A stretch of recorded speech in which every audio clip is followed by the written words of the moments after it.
हे भगवान शिव, हे जगपिता, हे परमात्मा, सावन की आपकी इस वीडियो को जो भी सच्चे दिल से लाइक करेगा उसकी जन्म जन्मांतर की गरीबी को दूर कर देना, उसके दुख दर्द राहु दोष पितृ दोष यहाँ तक कि काल सर्पदोष भी दूर कर देना। हर हर महादेव। यदि आपकी इस संतान से कोई भूल हो जाए तो हमें माफ़ करना, हम सब आपकी ही संतान हैं। लाइक ज़रूर करें दोस्तों। इस बार 2024 में कितने सावन सोमवार पड़ रहे हैं? कोई कह रहा है 4 सावन सोमवार पढ़ रहे हैं, कोई कह रहा है 6 सावन सोमवार पढ़ रहे हैं। किसकी माने किसकी नहीं? आज हम सारी बात, गलतफहमी, सारी असमंजस की स्थिति दूर कर देंगे और व्रत में क्या खाएं क्या नहीं जानिए सब कुछ। दोस्तों, सावन का महीना चल रहा है, ऐसे में हर कोई भगवान भोले बाबा को दिल से खुश करना चाहता है। हर किसी की इच्छा होती है कि वो सावन में भोलेनाथ को खुश करके अपनी सभी इच्छाएं मनोकामनाएं पूरी कर ले, पर कई बार आप लोग ऐसी गलतियां कर देते हैं या कर बैठते हैं जिससे शिव क्रोधित हो जाते हैं। और ये बात तो आप जानते ही हैं कि भोलेनाथ यदि भोले हैं तो उनका क्रोध भी अत्यंत विनाशकारी होता है। भोले बाबा यदि भोले हैं, प्यारे हैं, तो उनका क्रोध भी अत्यंत विनाशी है। दोस्तों, इसीलिए अगर आपने या आपके घर में किसी ने व्रत रखा है या आप सावन का विधि विधान से पूरा करना चाहते हैं तो आज के इस वीडियो को में जो भी बातें दी जाएं वो ध्यानपूर्वक सुनकर समझ लें। दोस्तों, सावन में कई ऐसे काम होते हैं जिनको करना वर्जित माना गया है। दोस्तों, अगर भोले बाबा की कृपा हो जाए तो काल भी आपका कुछ नहीं बिगाड़ सकता, क्योंकि कालों के काल है महाकाल। इसलिए अगर आप भी महादेव की कृपा पाना चाहते हैं तो सच्चे दिल से कमेंट बॉक्स में लिखें हर हर महादेव, ओम नमः शिवाय, और कमेंट में अपनी राशि ज़रूर डाल दीजिएगा। यदि हमारे पास सावन में आपकी राशि के अनुसार कोई उपाय होगा तो वह आकर हम आपके कमेंट में ज़रूर बताते हैं और आपको बड़ा लाभ होता है। दोस्तों, सावन सोमवार व्रत में क्या खाएं क्या नहीं, सावन में लहसुन प्याज खाएं या नहीं, व्रत में नमक खाएं या नहीं, कौन सी गलती नहीं करनी चाहिए, पति पत्नी को दूरी क्यों बनानी चाहिए और कौन से रंग के कपड़े नहीं पहनने चाहिए, ऐसी कौन सी गलतियां हैं जिसे सावन के दौरान हमें भूल कर भी नहीं करना चाहिए, और मंदिर में जो एक लोटा जल रखा जाता है उस जल का हम क्या करें, पी जाएं या तुलसी में डाल दें या पेड़ पौधों में डाल दें या इस जल से ना स्नान करें। साथ ही सावन के इस पवित्र महीने में कितने सोमवार पड़ रहे हैं और सावन की समाप्ति कब है, आइए जानते हैं सब कुछ इस वीडियो में। दोस्तों, सावन का महीना कोई मामूली महीना नहीं होता है। ये महीना साक्षात एक ऐसे प्रेम की सौगात लेकर आता है जिसका कि भक्तों को बड़ी बेसब्री से इंतज़ार रहता है। सावन का महीना इतना पवित्र होता है जिसका आप अंदाज़ा भी नहीं लगा सकते। सावन जब गरजते हैं तब धरती माता का शुभ अत्यंत मंगलकारी विशेष स्नान होता है। सावन में प्रकृति स्नान करती है और जगमग्न हो जाती है। नई फसल का आगमन होता है, हरियाली की उत्पत्ति होती है, किसान के चेहरे पर प्रकृति अपनी छाप छोड़ जाती है। सावन का महीना भारत में तो मनाया ही जाता है, लेकिन क्या आप जानते हैं विदेशों में भी सावन का पवित्र महीना बड़े ज़ोरों शोरों के साथ और खुशी के साथ मनाया जाता है। नासा वैज्ञानिक मानते हैं कि सावन में प्रकृति आपस में बातें करती है और वातावरण सुगम हो जाता है, हरियाली की उत्पत्ति होती है और नए नए बीज उगते हैं। इस मौसम में हरियाली साक्षात महादेव का स्वागत करती है और महादेव से बातें करती है। आपको बता दें कि शास्त्रों में सावन सोमवार को व्रत भी महिला या पुरुष करते हैं तो वो भगवान भोलेनाथ का सर्वाधिक प्रिय हो जाता है। ऐसे भक्तों को भगवान भोले बाबा अपनी शरण में ले लेते हैं। धर्मशास्त्रों के अनुसार सावन में जो आसमान से जल बरसता है वो भगवान शिव की जटा से और श्री हरि के चरणों से होकर ही धरती पर गिरता है। सावन में बच्चे बड़े सभी को स्नान करना चाहिए। साक्षात भगवान शिव और श्री हरि का आशीर्वाद बरसता है। सावन में स्नान करने वाले छोटे छोटे शिशु, छोटे बालक, बच्चे, बूढ़े, बुजुर्ग, महिलाएं जब स्नान करते हैं तो इससे वह बीमारी से मुक्त हो जाते हैं। तो साक्षात सावन में स्नान नहीं करते, बारिश में स्नान नहीं करते, वो पापी कहलाते हैं। इसलिए पापी से बचने के लिए सावन में स्नान, बरसात में स्नान अवश्य करना चाहिए। बच्चे महीने के हैं, दिनों के हैं तो अमृत तुल्य जो बरसात में स्नान नहीं करते उसको 100 पाप लग जाते हैं। दोस्तों, जो लोग लड्डू गोपाल की सेवा करते हैं तो लड्डू गोपाल हमारे सदस्य की तरह होते हैं, हमारे बड़े अपने होते हैं, हमारे घर के राजा होते हैं, किंग ऑफ द वर्ल्ड होते हैं। तो ऐसे में भगवान श्री कृष्ण को या लड्डू गोपाल को बरसात में स्नान अवश्य कराना चाहिए। सावन की पहली बरसात में लड्डू गोपाल को स्नान ज़रूर कराना चाहिए। उन्हें चांदी की थाली में या पीतल की थाली में या माटी की थाली में रखकर स्नान कराएं। सावन की पहली बरसात लड्डू गोपाल को अत्यंत प्रिय है। लड्डू गोपाल की विशेष कृपा पाने के लिए सावन के पहले दिन ही लड्डू गोपाल को स्नान अवश्य कराना चाहिए। इससे साक्षात लड्डू गोपाल की पूरी परिवार पर कृपा बरसती है। लड्डू गोपाल बहुत प्रसन्न होते हैं, अत्यंत खुशी से झूम उठते हैं, नृत्य करते हैं, सावन में प्रसन्न रहते हैं। दोस्तों, सावन में कावड़ यात्रा का क्या कहना? शास्त्रों के अनुसार माना जाता है कि सबसे पहले कावड़ यात्रा भगवान परशुराम ने भगवान शिव को समर्पित कर अपने कंधे पर उठाई थी और तभी से भगवान शिव को प्रसन्न करने के लिए कावड़ यात्रा की जाती है। दोस्तों, लेकिन क्या आप जानते हैं सावन में 10 ऐसे नियम हैं जो आपको जानना बहुत ही आवश्यक है। अगर इन नियमों का पालन अगर आप अपने जीवन में करते हैं नहीं करते हैं तो आपको भगवान शिव के क्रोध का सामना करना पड़ सकता है। आपका पूरा परिवार गरीबी, निर्धनता और बर्बादी की सामना कर सकता है। दोस्तों, आज की वीडियो बहुत ही सुंदर है। वीडियो को अत्यंत तक ज़रूर देखें, क्योंकि अधूरा ज्ञान हमेशा खतरनाक साबित होता है। इसीलिए वीडियो को पूरा अंत तक ज़रूर देखें और सच्चे दिल से कमेंट बॉक्स में हर हर महादेव ज़रूर लिखें। तो चलिए आइए जानते हैं दोस्तों। सबसे पहले जानते हैं सावन सोमवार व्रत की तारीख। पहले सोमवार का व्रत 22 जुलाई, दूसरे सोमवार का व्रत 29 जुलाई, तीसरे सोमवार का व्रत 5 अगस्त, चौथा सोमवार का व्रत 12 अगस्त, पाँचवा व्रत 19 अगस्त को रखा जाएगा। सावन का पवित्र महीना 22 जुलाई को पड़ा है। इसी दिन सावन का पहला व्रत सावन सोमवार पड़ा है, जो भी बहुत ही शुभ और अत्यंत दुर्लभ मंगलकारी माना जा रहा है। पहले दिन सावन सोमवार का व्रत विशेष है, दुर्लभ है। कई सैकड़ों सालों के बाद जाकर ही महासंयोग आ रहा है। इस शुभ दिन पर लाखों करोड़ों श्रद्धालु लोग व्रत अवश्य रखेंगे और व्रत में ऐसी चीज़ें खाएंगे जिससे व्रत की पूर्ति होगी। शिव व्रत सावन सोमवार व्रत पूर्ण माना जाएगा। लेकिन ऐसे में हम जानते हैं व्रत में क्या खाएं और क्या नहीं खाएं। दोस्तों, अगर आपने सावन सोमवार का व्रत रखा है तो आप इस दिन सात्विक भोजन ही करें। ये निर्जला व्रत नहीं होता है, इसलिए इसमें सेंधा नमक से बनी चीज़ें खा सकते हैं। अगर आपने फल खाने पर संकल्प लिया है तो नमक भूलकर भी ना खाएं। आप फल वगैरह ही खाएं और कुछ मत खाना। व्रत में बाहर का गन्ने का जूस मत पीना, उसमें नमक पड़ा होता है। बर्तन कोई भी कितना भी साफ़ कर ले पर नमक रह ही जाता है। बाहर का जूस भी मत पीना, उनके बर्तनों में नमक पड़ा होता है।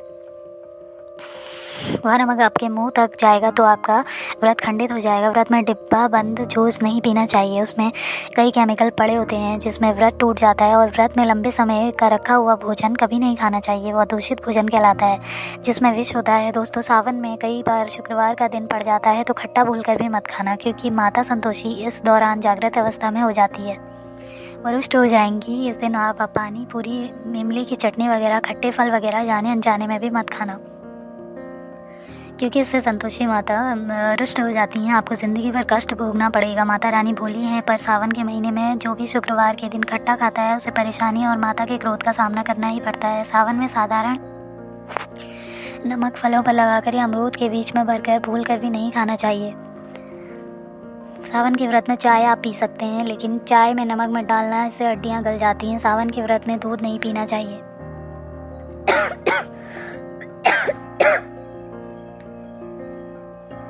सावन में बच्चों को दूध पी लेना चाहिए, पर घर में बड़ों को दूध नहीं पीना चाहिए। किसी कारणवश अगर पी लेते हैं तो उसे पी लेना चाहिए। यदि सावन का व्रत अगर आपने मीठे पर रखा है तो मीठी मीठी बर्फ़ी भोग लगाने के बाद खाइए। शिव को भोग लगाने के बाद खीर, पराठा या दही खा सकते हैं। मीठी मिश्री खाएं या आटे का मीठा मीठा चीला बनाएं। यदि व्रत छटपटा कर रखा है तो आप चाहें तो सेंधा नमक से बने आलू के पकवान खा सकते हैं। आलू की सब्जी कुट्टू के आटे के साथ खा सकते हैं। सादा दही में डालकर खीरा खा सकते हैं, धनिया खा सकते हैं और लौकी कद्दू की सब्जी भी खा सकते हैं। और आटा खाते समय आटा ध्यान दें, आजकल आटे में कीड़े पड़ जाते हैं जिससे आपका व्रत खंडित हो सकता है।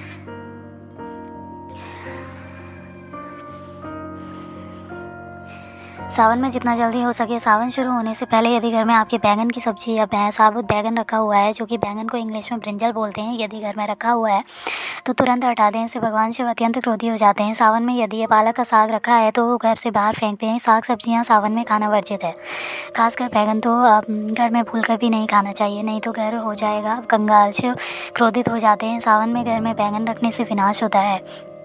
इसके अलावा अन्य किसी भी व्यक्ति को मांस, मदिरा, लहसुन, प्याज इत्यादि का भी सेवन नहीं करना चाहिए। वहीं व्रत रखने वाले व्यक्ति को धनिया पाउडर, मिर्ची पाउडर, सादा नमक का सेवन भूलकर भी नहीं करना चाहिए। गरम मसाला या पैकेट का सामग्री बिना पड़े कोई भी डब्बा बंद पैकेट कुछ भी नहीं खाना चाहिए। 90 पर डब्बा बंद सामान में पैकेट में लहसुन प्याज पड़ा होता है। आप सभी इंग्रेडिएंट पढ़ सकते हैं। सबसे ज़्यादा इस्तेमाल होता है डब्बा बंद चीज़ों में। और सावन में यदि अब ये चीज़ खा ली तो हमारा व्रत टूट सकता है। सावन में चाहे आपका व्रत हो या ना हो, किसी भी व्यक्ति को खड़ी पकौड़ा नहीं खाना चाहिए। वहीं पत्तेदार सब्जियां, पालक, मेथी, लाल भाजी, बटुआ, पत्ता गोभी जैसी सब्जियां या साग सब्जियां भूलकर भी नहीं खानी चाहिए। ये जहर के समान मानी जाती हैं। इसमें कीड़े आ जाते हैं, सांप बिच्छू वगैरह आ जाते हैं। और जो भी व्यक्ति सावन में बैंगन की सब्ज़ी खाता है उस व्यक्ति को घोर पाप लग जाता है। इसी कारण लोग द्वादशी और चतुर्दशी पर बैंगन नहीं खाते। पत्तेदार सब्जियां क्यों नहीं खाई जाती हैं, इसके पीछे एक कथा है, मैं आपको बताऊंगी। दोस्तों, सावन के पवित्र महीने में कौन सी गलतियां नहीं करनी चाहिए, ये गलतियां पाप का भागीदार बनाती हैं। साथ ही साथ ऐसा व्यक्ति नरक में अटका ही रह जाता है। सावन में घर के सभी लोगों को सुबह जल्दी उठना चाहिए और जितना जल्दी हो सके कम से कम पहला सावन स्नान अवश्य कर लेना चाहिए। परिवार में सबको स्नान करना चाहिए। यदि कोई बीमार है तो उस पर गंगा जल के छींटे मार दें। सावन में किसी भी गरीब का अपमान ना करें, क्या पता उस गरीब के रूप में भगवान शिव हों, क्योंकि भगवान शिव सावन में अपने भक्तों की परीक्षा लेने आते हैं। सावन में देर तक सोने वाली महिलाओं का पति बर्बाद हो जाता है और उसकी मृत्यु निकट भविष्य में जल्दी हो जाती है। इसलिए पति के उठने से पहले सावन में हर स्त्री को जल्दी उठकर स्नान कर लेना चाहिए। भगवान शिव की पूजन करनी चाहिए। सोमवार व्रत आपको अवश्य करना चाहिए। ऐसा करने से धन लक्ष्मी का वास होता है। सावन में पति पत्नी को सहवास नहीं करना चाहिए। अगर आपने व्रत रखा है तो आपकी पत्नी ने व्रत रखा है तो आप दूरी बनाकर रखें, क्योंकि इस दौरान ऐसा व्यक्ति भगवान शिव की शरण में आ जाता है। वही वस्त्र पहनकर शिव मंदिर में नहीं जाना चाहिए। चाहें लेकिन मंदिर में भूलकर भी मत जाना, ना ही व्रत में काले वस्त्र पहनना। वैसे तो सावन में लहसुन प्याज नहीं खाना चाहिए, पर यदि आपका व्रत है तो उस दिन पूरे परिवार को लहसुन प्याज से परहेज करना चाहिए। सावन के महीने में घर में गंदगी नहीं करनी चाहिए, इससे प्रकृति नाराज़ हो जाती है। सावन में आपके घर का मंदिर जो है उसमें माचिस के खाली डिब्बे या माचिस की नहीं रखनी चाहिए। सावन में घर में किसी भी व्यक्ति को गाली नहीं देनी चाहिए, चुगली आदि नहीं करनी चाहिए। पत्नी को अपशब्द नहीं बोलने चाहिए और ना ही पति को अपशब्द कहने चाहिए, इससे भगवान शिव को श्राप दे देते हैं। सावन में जो व्यक्ति दूध में हल्दी डालकर पीता है उसके ऊपर महाकाल का क्रोध बरसता है। सावन में बाल, नाखून, दाढ़ी वगैरह नहीं बनवाना चाहिए। ये आपको पहले से ऐसा कर लेना चाहिए। कोई ज़्यादा समस्या हो तो आप ऐसा कर सकते हैं, पर शिव जी से क्षमा अवश्य मांग लें। सावन में शरीर पर तेल नहीं लगाना चाहिए। यदि आपका व्रत है तो आप शरीर पर तेल न लगाएं। दोस्तों, माता पिता का सम्मान करना चाहिए कि माँ पार्वती और पिता भगवान शिव को माना जाता है, इसलिए माता पिता में इन दोनों का वास होता है। माँ पिता का आदर करने से भगवान शिव और माँ पार्वती प्रसन्न होते हैं। सावन में देवी देवता से जुड़ी कोई भी शुभ चीज़ उपहार के तौर पर किसी को मत देना, नहीं तो भगवान शिव आपके घर से सदैव के लिए चले जाएंगे। दोस्तों, आप जानते हैं सावन के इस पवित्र महीने में शिवलिंग पर कौन कौन सी चीज़ें नहीं चढ़ानी चाहिए जिससे आपको पाप न लगे। शिव पुराण के अनुसार शिव भक्तों को कभी भी भगवान शिव को तुलसी, हल्दी या सिंदूर सहित ये 6 वस्तुएं नहीं चढ़ानी चाहिए। पौराणिक कथा के अनुसार केतकी के फूल ने ब्रह्मा जी को साथ दिया था, जिससे नाराज़ होकर भगवान भोलेनाथ केतकी का फूल शिवलिंग पर नहीं चढ़ाया जाता है। वहीं शिवलिंग पर नारियल भी नहीं चढ़ाया जाता है। शंख से जल चढ़ाना चाहिए। शास्त्रों के अनुसार सुबह 5 बजे से लेकर 11 बजे तक शिवलिंग पर जल चढ़ाना चाहिए। बहुत ही शुभ माना जाता है, मंगलकारी होता है। कभी भी शाम के समय शिवलिंग पर जल ना चढ़ाएं। शास्त्रों के अनुसार शिवलिंग पर काली मिर्च चढ़ाने से रोगों का नाश होता है। इसके साथ ही सुख समृद्धि की प्राप्ति होती है। और घर में कभी भी अंगूठी के आकार से बड़े शिवलिंग नहीं रखना चाहिए और शिवलिंग पर जल धारा अवश्य होनी चाहिए। भगवान भोलेनाथ को टूटे हुए अक्षत कभी नहीं अर्पित करने चाहिए, इससे वो क्रोधित हो जाएंगे। कि पवित्र महीने में कटे फटे बेलपत्र शिवलिंग पर अर्पित नहीं करने चाहिए। बेलपत्र की संख्या 3 होनी चाहिए। बेल पूरे साबुत होने चाहिए, लेकिन आप 6 महीने पुराने बेलपत्र भी शिवलिंग पर अर्पित कर सकते हैं, लेकिन वो कटा फटा ना हो।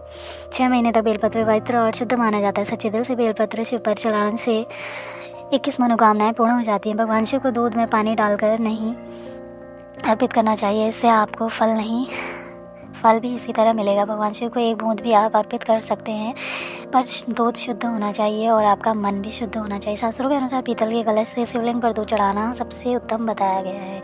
धार्मिक कर्मकांड में पीतल के बर्तनों का विशेष महत्व बताया गया है। विवाह आदि के कार्यों में इसलिए पीतल के बर्तनों का प्रयोग किया जाता है। आपको बता दें कि सोमवार को पीतल के कलश से ही शिवलिंग पर दूध से अभिषेक शुभ बताया गया है। स्टील और प्लास्टिक से बने बर्तन का प्रयोग ना करें। शिवलिंग पर जल चढ़ाते समय वो जल आपके पैरों के पास नहीं जाना चाहिए, अशुभ माना जाता है। उसे लांघना भी नहीं चाहिए, उसे हम जलहैरी कहते हैं। सावन में जल अपने घर में होना चाहिए। मंदिर से जल लेकर कभी अर्पित नहीं करना चाहिए, इससे आपका भाग्य खराब हो सकता है। अगर आपने सावन में ये चीज़ खा ली तो आप करोड़पति होते देर नहीं लगेगी। सच्चे दिल से ही खाना है। आइए जानते हैं सावन में शिव भक्तों को शिवलिंग पर चढ़ाया हुआ प्रसाद के रूप में धतूरा ज़रूर खाना चाहिए। इसे आपको ज़्यादा नहीं खाना चाहिए, बस अपनी ज़बान पर हल्का सा टच करना है। ज़्यादा खाएंगे तो आप बीमार पड़ जाएंगे, इसलिए आपको खाली टच करना है। बेल फल प्रसाद के रूप में खाने से माता पार्वती के साथ साथ भगवान शिव की कृपा भी बरसेगी और समस्त 33 कोटि देवी देवता धनवान बनाएंगे। बस यह चीज़ आपको खाना है, आप खुद देखना, आपको धनी होने से दुनिया में कोई भी ताकत नहीं रोक पाएगी। दोस्तों आखिरी में हम बात जानते हैं, सावन में जो घर में मंदिर के अंदर जो एक लोटा जल रखा जाता है उसका क्या करें। मंदिर का लोटा कैसा हो, पीतल का हो, तांबे का हो, या मंदिर में जो एक लोटा जल रखा होता है उस जल का हम क्या करें। कुछ लोग कहते हैं सावन में गलती और बाद में पछताते हैं, ऐसी गलती आप कभी ना करें। मंदिर में एक लोटा जल ऐसे कभी मत रखें, इससे भोले बाबा प्रसन्न हो जाते हैं। और आपका प्रश्न है कि जल रखते हैं, क्या वह रखना ज़रूरी है, और अगर हम रखते हैं तो उस जल का क्या करें। देखिए मंदिर में जल रखना बहुत आवश्यक है।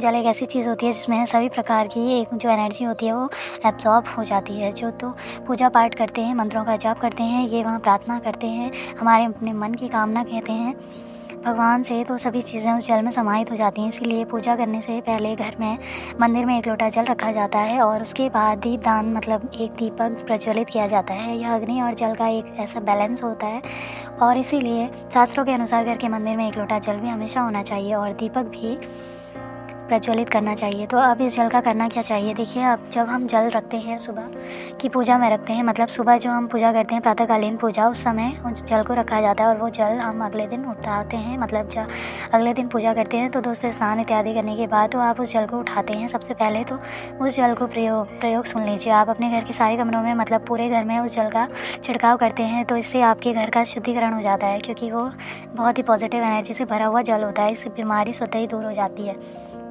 और जल का छिड़काव करने से किसी भी प्रकार की नकारात्मक ऊर्जा का प्रवेश आपके घर में नहीं होता है। किसी भी प्रकार की परेशानी आपके घर में अगर आ जाती है तो उस जल का छिड़काव करें अपने घर में, तो निश्चित ही आप परेशानियों से मुक्ति पा जाएंगे।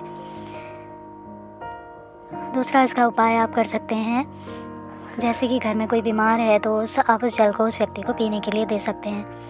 और ये जल इतना पावरफुल होता है कि इस जल को पीने से बड़ी से बड़ी बीमारियों से मतलब लंबी बीमारियों से धीरे धीरे राहत मिलने लग जाती है। और कई बार होता है कि आप लोगों के प्रश्न आते हैं कि दवाई तो हम कर रहे हैं लेकिन हमारी दवाई लगती नहीं है, कोई प्रभाव नहीं हो रहा है। तो ऐसे में अगर दवाई के साथ साथ उस जल को भी आप पीने के लिए रोगी को दिया जाए, यानी मेडिसिन के साथ साथ अगर उस जल को भी दिया जाए तो निश्चित ही वो बीमारी बिल्कुल दूर हो जाएगी।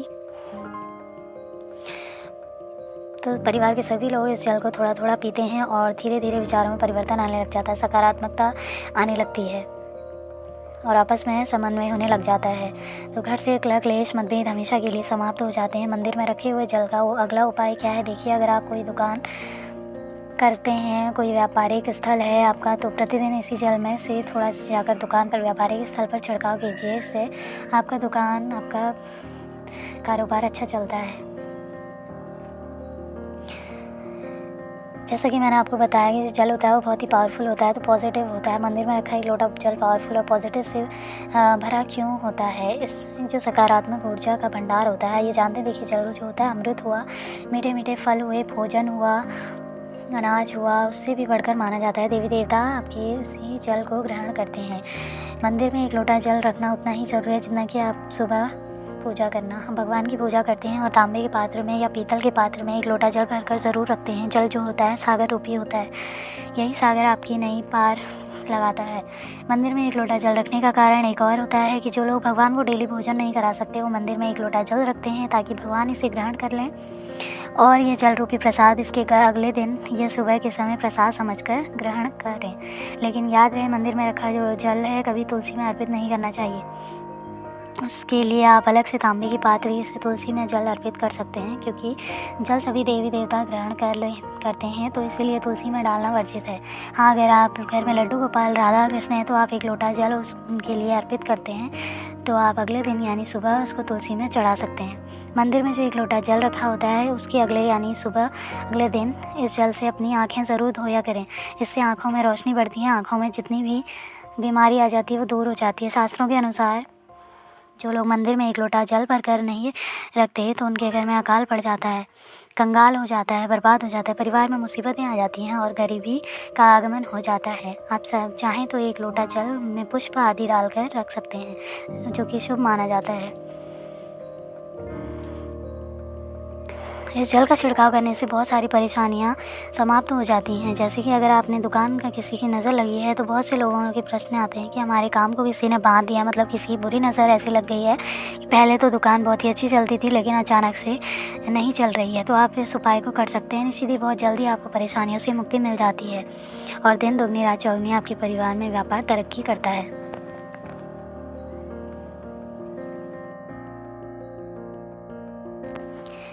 हे भगवान शिव, हे जगपिता, हे परमात्मा, सावन की आपकी इस वीडियो को जो भी सच्चे दिल से लाइक करेगा उसकी जन्म जन्मांतर की गरीबी को दूर कर देना, उसके दुख दर्द राहु दोष पितृ दोष यहाँ तक कि काल सर्प दोष भी दूर कर देना। हर हर महादेव। यदि आपकी इस संतान से कोई भूल हो जाए तो हमें माफ़ करना, हम सब आपकी ही संतान हैं। लाइक ज़रूर करें दोस्तों। इस बार 2024 में कितने सावन सोमवार पड़ रहे हैं? कोई कह रहा है 4 सावन सोमवार पढ़ रहे हैं, कोई कह रहा है 6 सावन सोमवार पढ़ रहे हैं। किसकी माने किसकी नहीं? आज हम सारी बात गलतफहमी, सारी असमंजस की स्थिति दूर कर देंगे और व्रत में क्या खाएं क्या नहीं जानिए सब कुछ। दोस्तों, सावन का महीना चल रहा है, ऐसे में हर कोई भगवान भोले बाबा को दिल से खुश करना चाहता है। हर किसी की इच्छा होती है कि वो सावन में भोलेनाथ को खुश करके अपनी सभी इच्छाएं मनोकामनाएं पूरी कर ले, पर कई बार आप लोग ऐसी गलतियां कर देते हैं या कर बैठते हैं जिससे शिव क्रोधित